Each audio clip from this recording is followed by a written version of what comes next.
Assalamualaikum warahmatullahi wabarakatuh.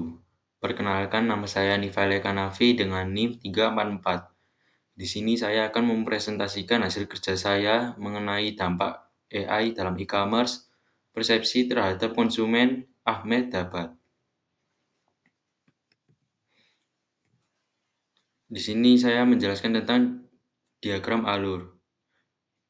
Yang pertama ada pengertian, setelah itu pendapat ahli, dampak penyalahgunaan, tujuan penelitian, hasil penelitian, dan yang terakhir kesimpulan. Kita masuk ke dalam pengertian e-commerce. Electronic commerce atau yang disebut perdagangan elektronik adalah sebuah model bisnis atau perdagangan yang dilakukan secara online dengan memanfaatkan internet. Di dalam e-commerce, aktivitas penjualan, pemasaran, dan pembelian dilakukan semua menggunakan internet. Hampir setiap barang atau jasa bisa diperdagangkan lewat e-commerce, seperti gadget, tiket transportasi, desain, dan sebagainya. Untuk contoh e-commerce sendiri, seperti Tokopedia, Shopee, itu bisa diperdagangkan. Seperti kita bisa menjual handphone, baju, atau kebutuhan pokok lainnya. Dengan adanya e-commerce, kita sangat dipermudah dalam mencari produk yang akan kita beli.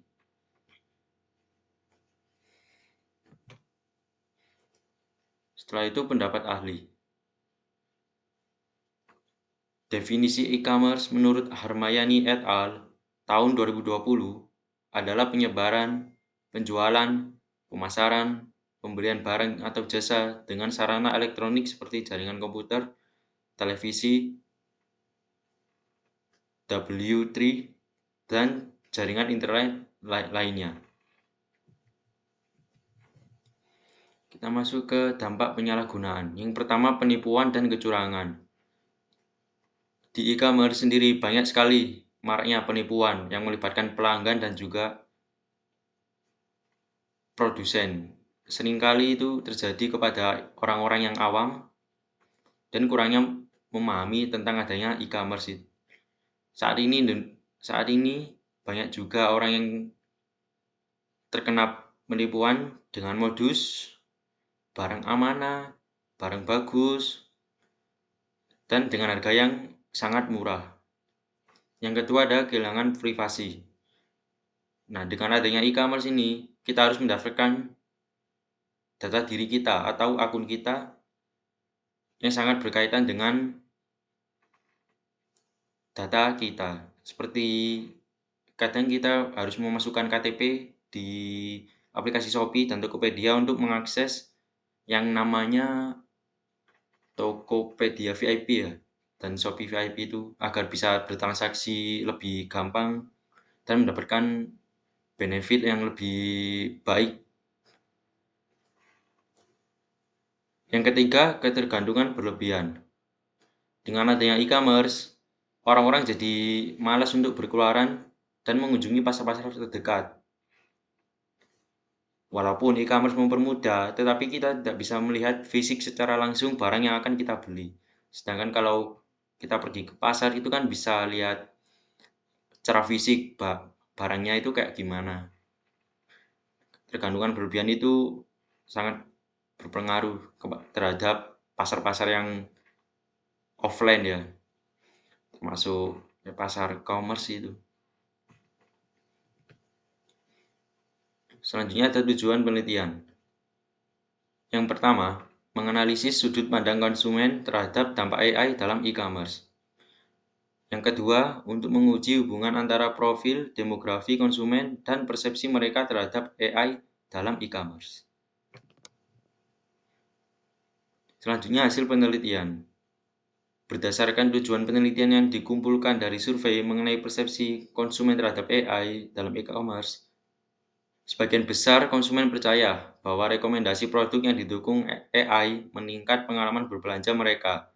Hal ini menunjukkan penerimaan positif terhadap rekomendasi hasil personalisasi berbasis AI yang menunjukkan bahwa konsumen menghargai kenyamanan dan relevansi yang ditawarkan oleh algoritma tersebut. Seperti kita akan mencari baju warna hitam. Nah, nanti algoritmanya itu memunculkan baju warna hitam tapi dengan desain yang berbeda. Sehingga kita memiliki, oh ini lebih bagus dari yang tadi, beli yang ini aja lah. Nah, itu bisa saja termasuk dari AI itu yang menuntut algoritma kepada keinginan kita sendiri. Itu sangat mempermudah dan sangat menguntungkan bagi pelanggan.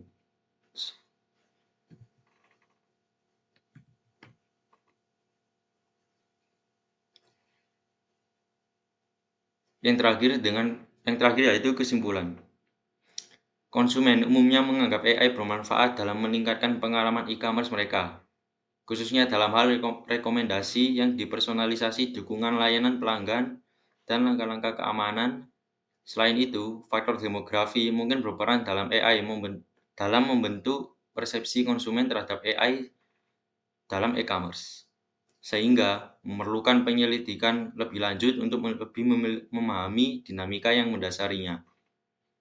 Secara keseluruhan, wawasan ini dapat memberikan informasi bagi bisnis e-commerce dalam memanfaatkan teknologi AI untuk memenuhi harapan konsumen dan meningkatkan keunggulan kompetitif mereka di pasar. Jadi ini kan membahas sebenarnya tentang dampak AI dalam e-commerce di India ya. Nah, sedangkan di India itu 1,2 miliar juta penduduk itu sangat berpengaruh bila diantaranya membelanjakan di e-commerce itu bisa membantu negara menaikkan pendapat juga. Dan kebanyakan di India itu kan orangnya termasuk pintar-pintar dalam pengembangan aplikasi AI. Itu AI itu bisa dicampurkan ke dalam e-commerce seperti untuk menunjukkan algoritma yang diinginkan oleh pelanggan. Itu sangat berpengaruh banyak. Oke, sekian, terima kasih. Mohon maaf apabila terjadi kesalahan dalam penuturan kalimat dan kata. Segala atas izin Allah, semoga nilai baik. Assalamualaikum warahmatullahi wabarakatuh.